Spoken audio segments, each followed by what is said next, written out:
Are you mic'd up? Are you mic'd? Oh, yeah, you... Dude, is that the mic? Or are you just happy to see me? Guys, I think we should get a case of mics or lemonade next time. Ooh, wait, that would mic'd up. That would kind of be, Oh, I shit. would kind of be mic'd up.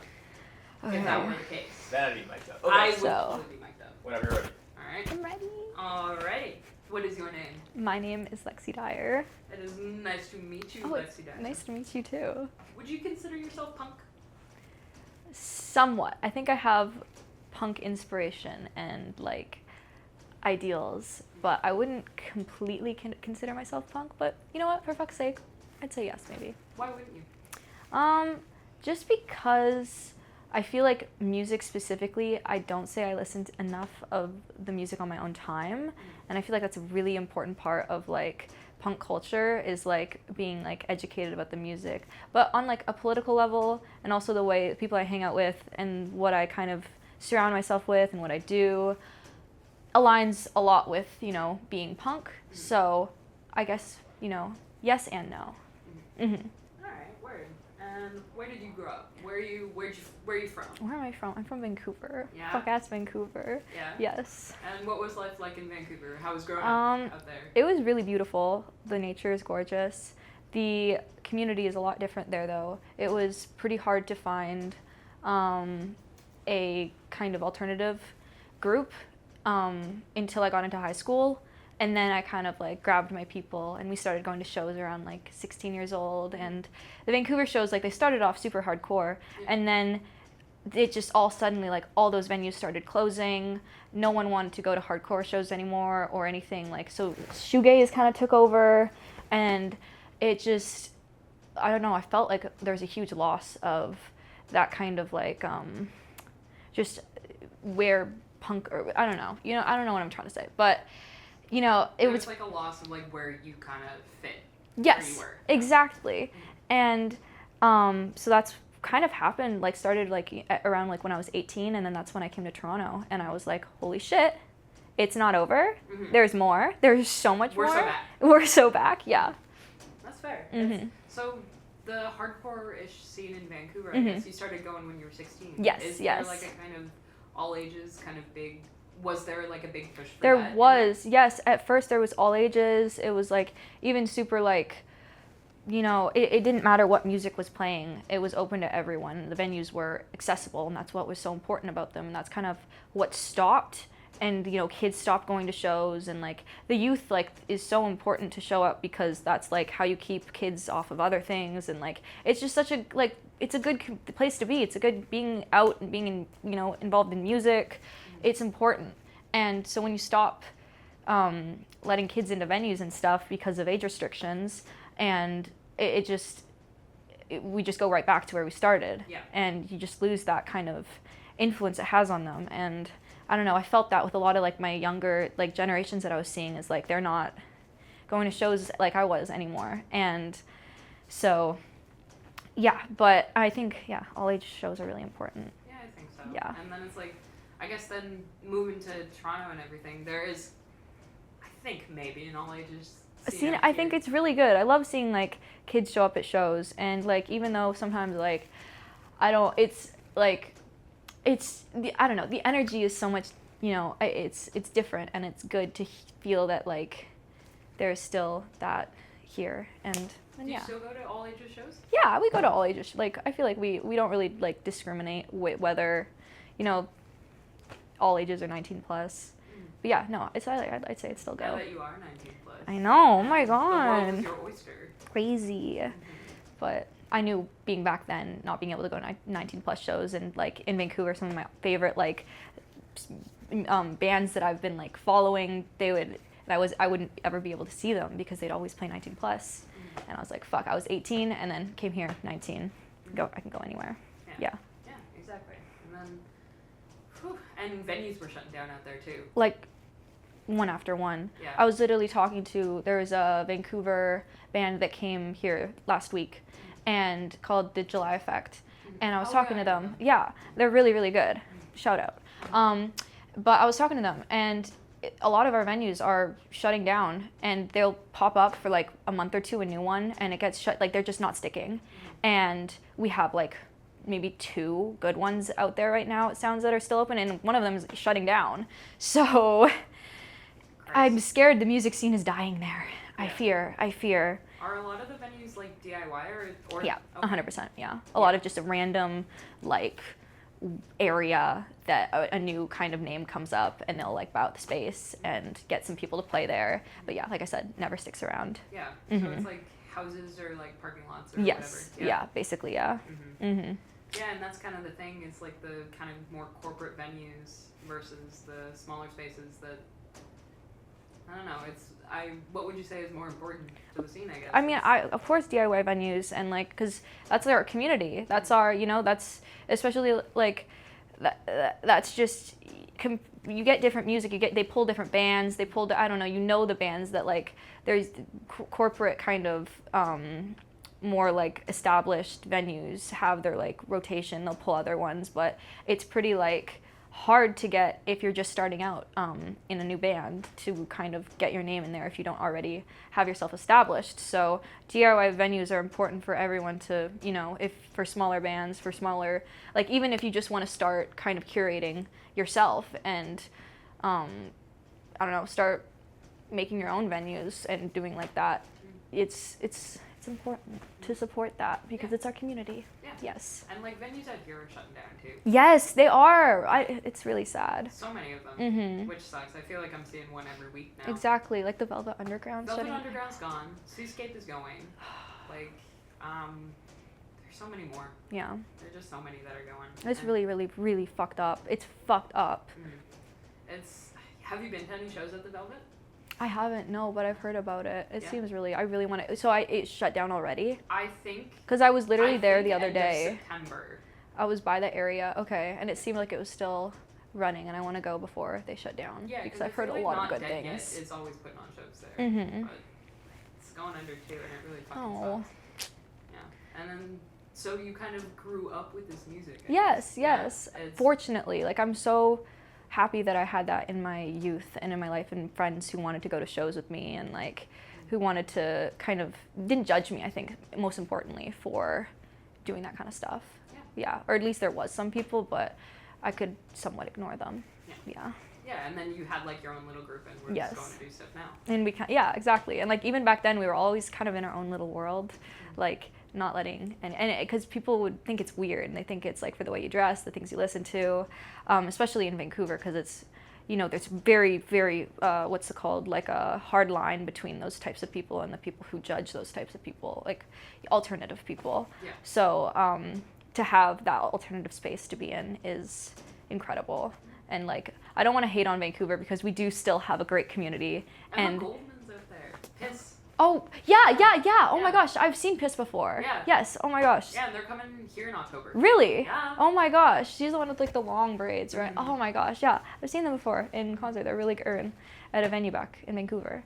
And yeah, so we do still have a good community, and it's so important to not like give up.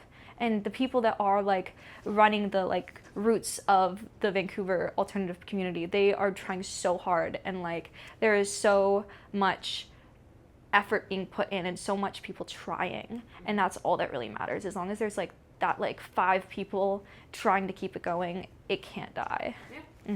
Exactly. And then you moved out here to Toronto. How is the scene different, I guess? Well, a lot bigger. Yeah. A lot fucking bigger. A lot more diverse. I feel like in Vancouver, the people you're around, like like it's every time you go to a show, and it's like that here, but you can go to Hamilton, there's the Hamilton scene, there's the friggin' like Brampton scene, there's like, there's so many different areas you can go to and find different people and find different bands, and every band is just from Vancouver, or maybe they're from like, I don't know, like the outskirts, but there's no real outskirts. It's not very far. So really small, much smaller. So much more different, I think, like categorization here. Not everything's just jumbled all together. Like you don't go to a show and you get like 3 different random like, people playing. It's a lot more like, I don't know, people take themselves a lot more serious out here, to be honest. And I feel like there's just a lot more opportunity. I think bands are getting places here, and they're really, building themselves, and I see that. I see the difference in growth in each of the communities. Yeah. Do you think it's because of Toronto specifically? Yeah, I think Toronto's like a very, I mean, one again, it's like our biggest city in Canada, so it probably is because of the amount of like business opportunities and like, I don't know, music is just a lot more, I think music is taken more serious here. I know I said that, but in a way that like other people take it more seriously. You know, people are wanting to listen, people are wanting to kind of be involved, whereas Vancouver, it's something that's kind of like pushed under the rug. Yeah, that's like, yeah, we have music, but it's over there. Yeah, exactly. Yeah. No one wants to support it. No one wants to, you know, is interested. No big venues or like bars or anything want people to play. That's why I'm saying a lot of the venues are DIY back there, because no one wants to be involved with that kind of thing there. It's so strange. It's really weird. It's like almost like a people think they're like either scared of it or think they're too good. I don't know why, but it's just that kind of people are weird there. Yeah. That's fair. Yeah, so I love it here, and I love how accepting and supportive and amazing everyone is and our community is. People aren't mean. Yeah. People are really mean in Vancouver. Yeah. So you don't see a lot of that same behavior here? No, and I just, even our like the people who go to shows, and like there's a lot more, you know, acceptance.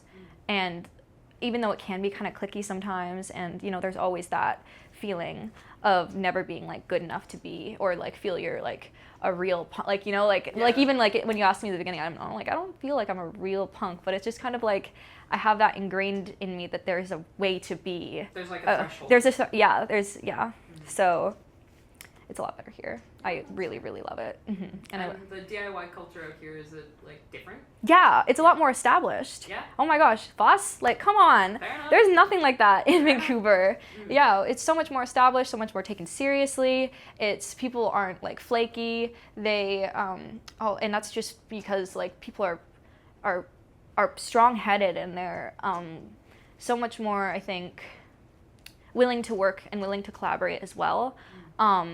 And it just seems a lot more professional here, to be completely honest. Yeah, I feel like really bad for hating on Vancouver like this, but no, you're fine. But it is just, it's a lot more professional. Yeah. Is professional like a good thing? Yes. Yeah. I don't mean it I mean professional in the way that it's like established is another, but you guys, like, it's more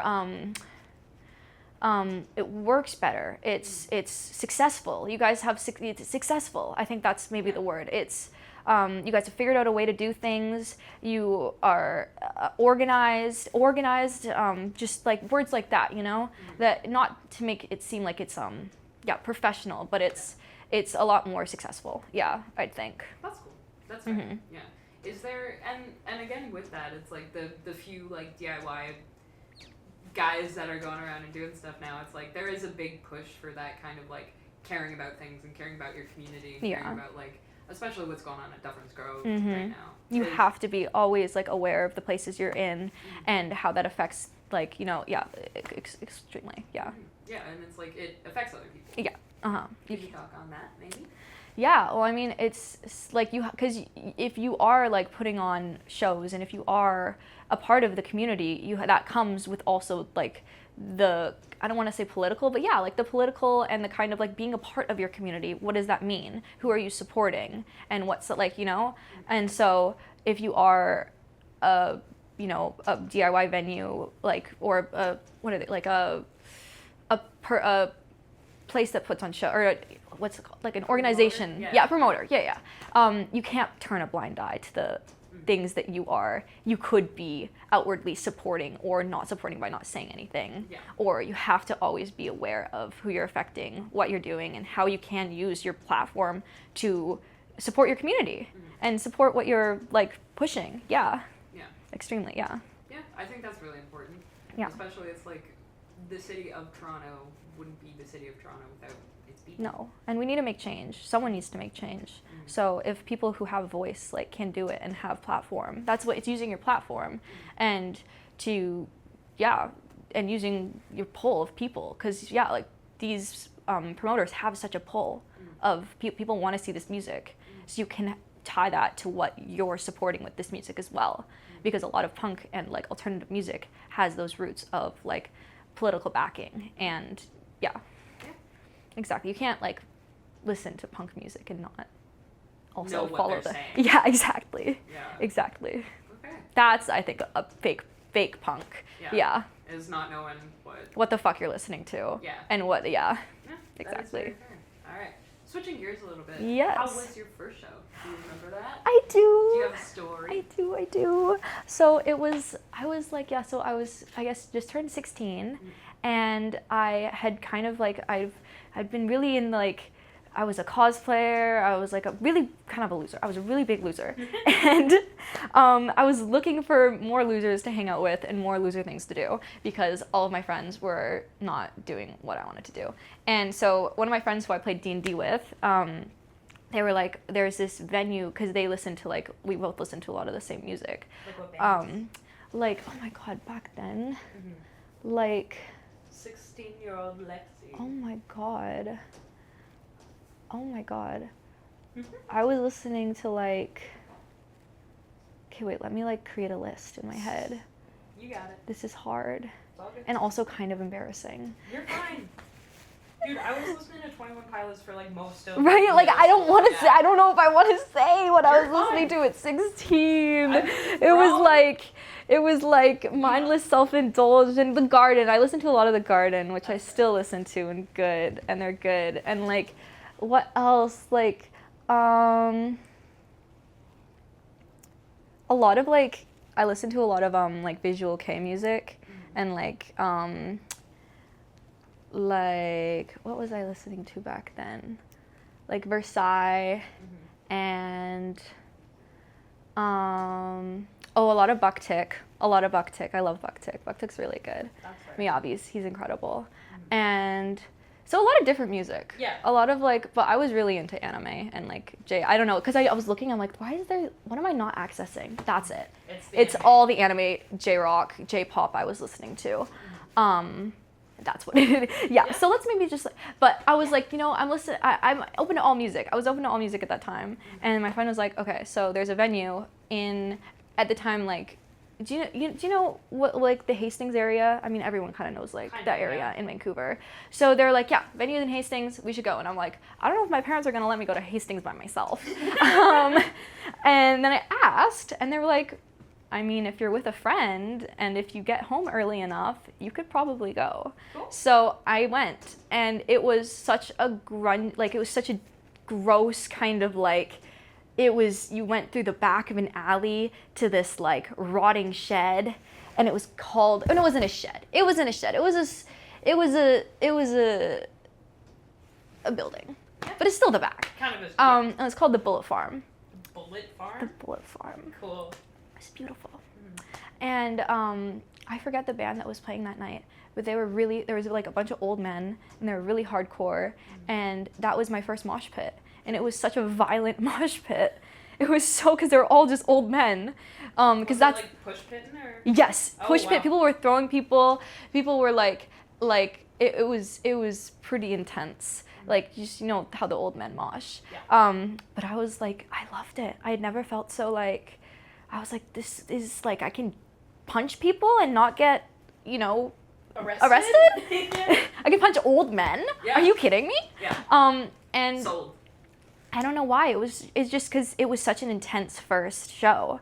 And I think the reason, like, the fact that it was so intense threw me into like, this is something that I love, and this is something that I didn't even know that was real or it's a thing. And then from there, I started going to shows. The Bullet Farm. There's this place called the Buddha that I went a lot. The Buddha was amazing. I'm so sad. This was one of the worst venue. The saddest kind of venue shutting down in Vancouver was the Buddha, because it had been around since, like, my grandpa was going there. Oh shit. I know, and they shut down because mold. It was very moldy, very moldy.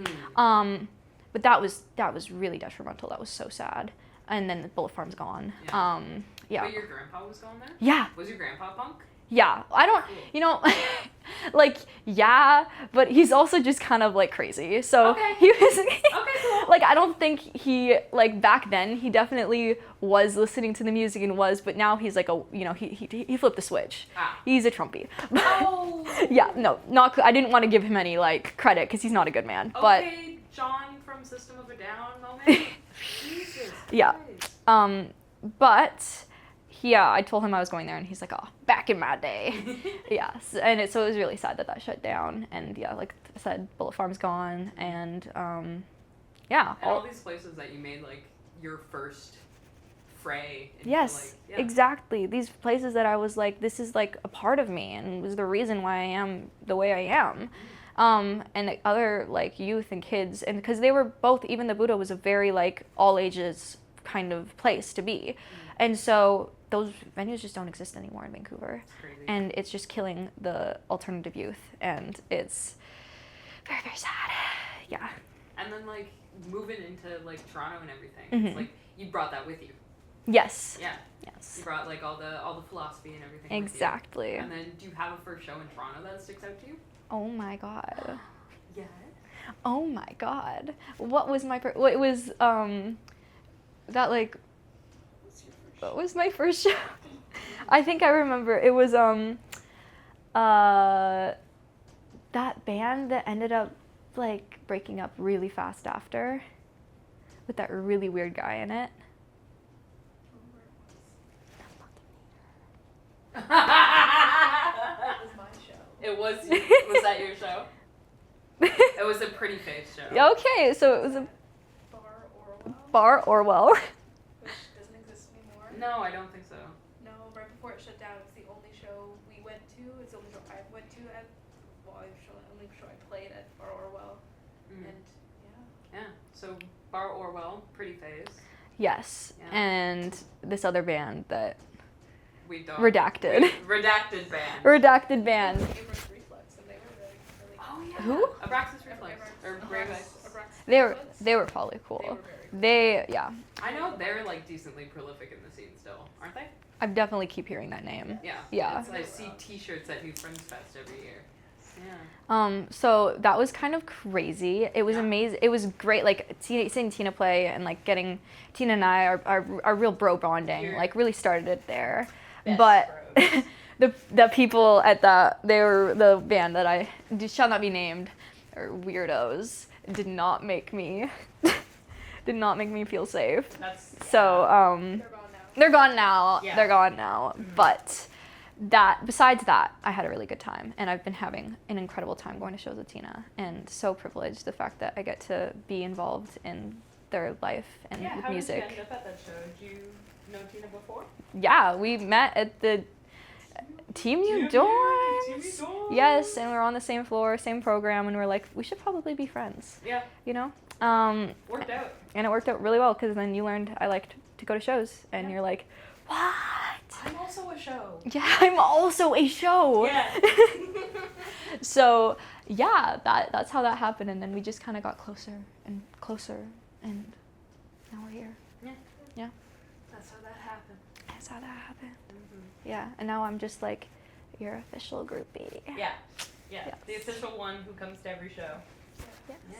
That's very good though. Mhm. God, yeah. It's weird having like such a double thing at the same show, that it's like the people you hang out with and you are friends and this is your safe space, and then such an evil group of people who are just trying to kind of, I wouldn't say co-opt, but like I guess get credit, kind of participate in this scene that they really don't have a place being in. Yeah, there's a lot of those. Yeah. You gotta like weasel them out. Yeah. Yeah. But it's like that in every scene. Yeah. Yeah. It's like when you get like to the nitty gritty of it, Mhm. every scene, It is. yeah. So much worse in Vancouver though. Yeah. People there like in the scene can be so nasty. Yeah. Like it just because it attracts like vulnerable people, Yeah. and then if you're a person who likes vulnerable people, you know where to go.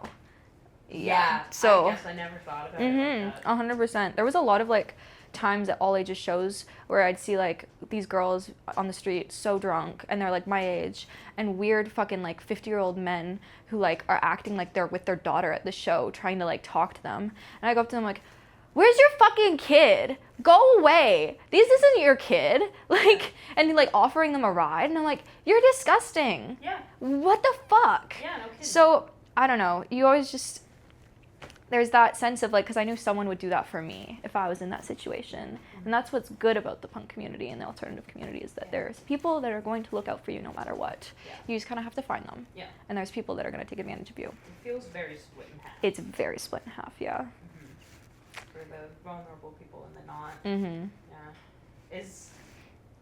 That's such a shitty thing to think about. But Yeah. really unfortunate. But let's change some gears. How about let's change some gears. Okay. How has your life changed since joining the scene in Toronto, I guess? I feel like I have a lot more of like a footing in the world. I feel like I have purpose. It's really nice because being surrounded by music all the time is like just been a dream of mine for so long, and just like the community that I've been able to be a part of, and like it's almost like a family, and it's really just I just feel so privileged. So probably I've changed in so many ways, but just feeling a lot more like I found myself, and like self-purpose, and you know, having support, and that support has really like, you know, it means so much to me. That's awesome. Yeah. Yes. And you're starting a band, maybe. Yes. Maybe yes. starting a band. Maybe if we're able to practice and get our shit together. Mm-hmm.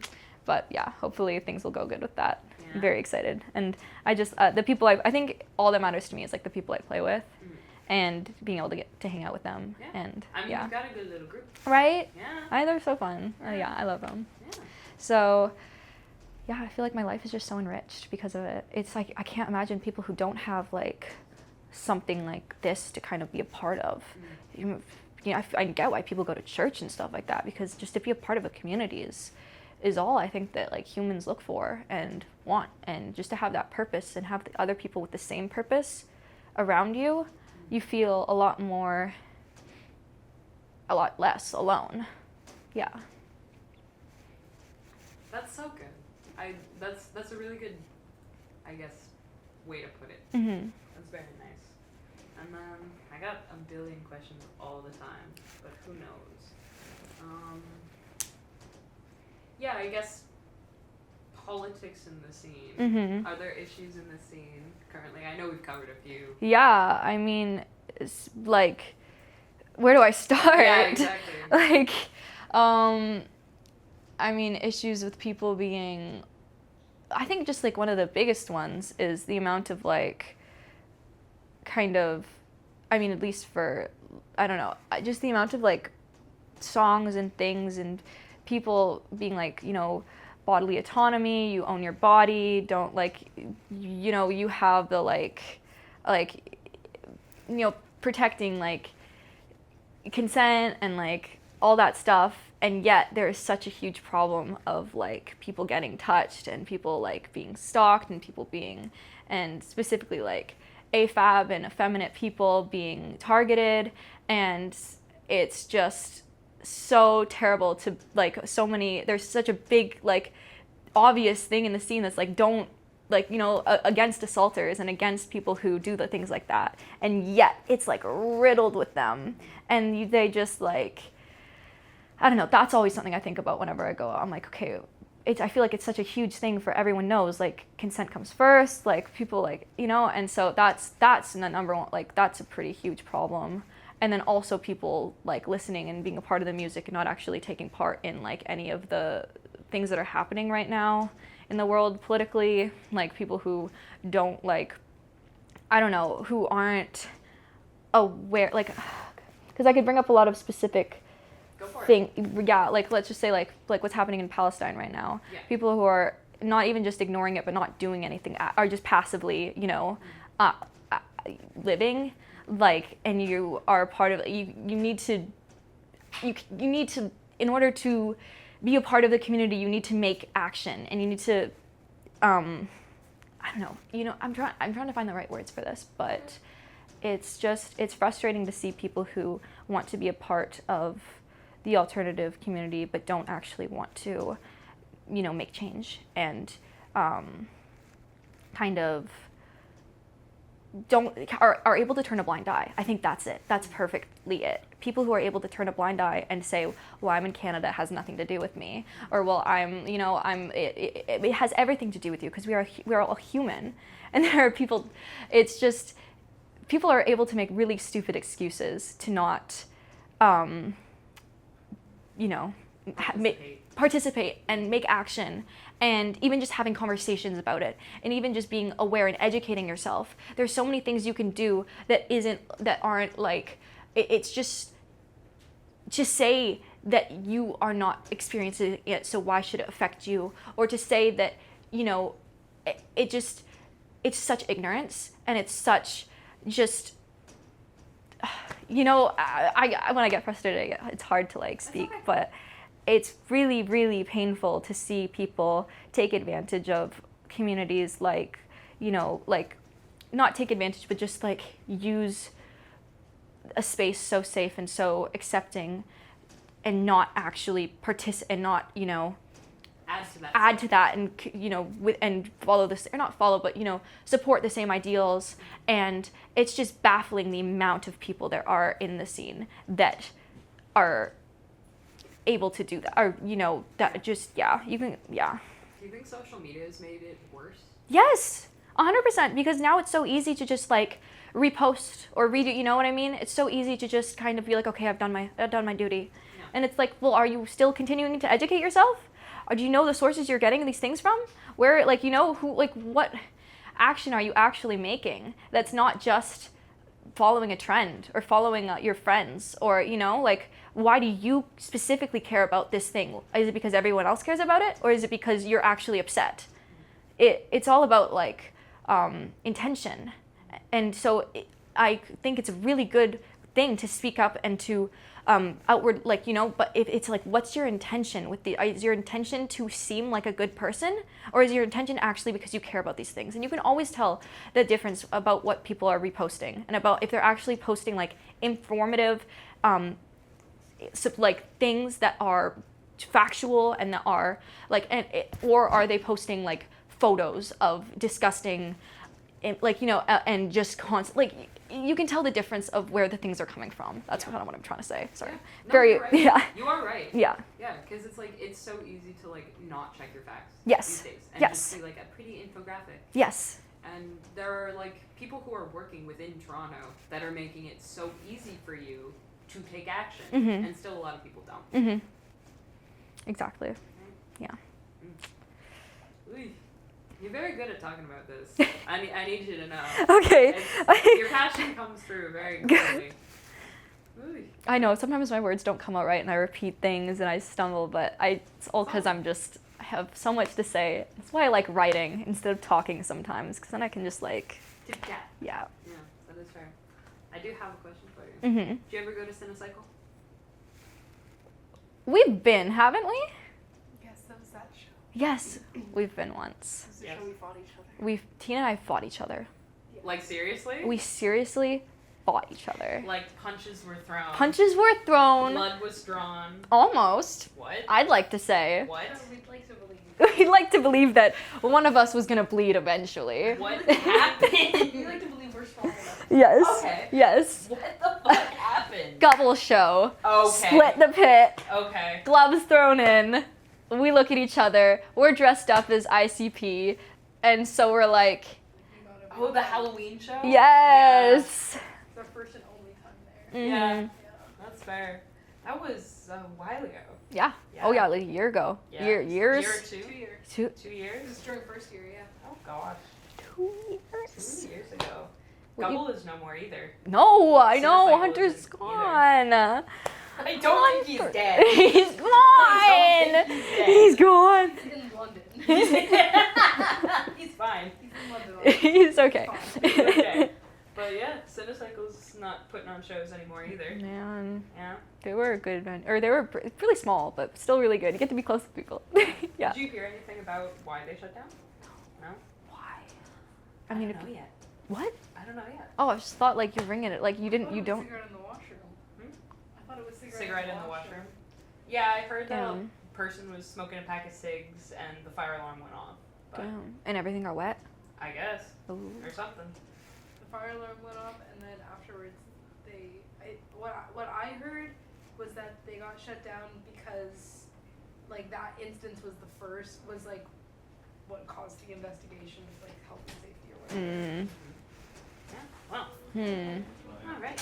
That's kind of all I got for you today. Really? That's all? I don't get to talk to you anymore? No, that was a good 30 minutes. That was good, though. That was amazing. Thank you very, very much. Thank you. Thank you so much for having me. Of course.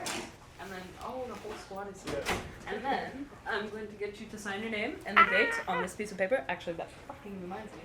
We also need both of you to sign release forms because this is for school. Oh. Here. Whoa! Sign a release form. I wrote this. What did I write? Oh no. Names, date, things. You don't have to include the contact if you don't want. And then signature the bottom page. Also, read it if you want to. I think it'd be weird if I said, hey, don't read this. Just sign it. Good to stop. I'm gonna stop, yeah.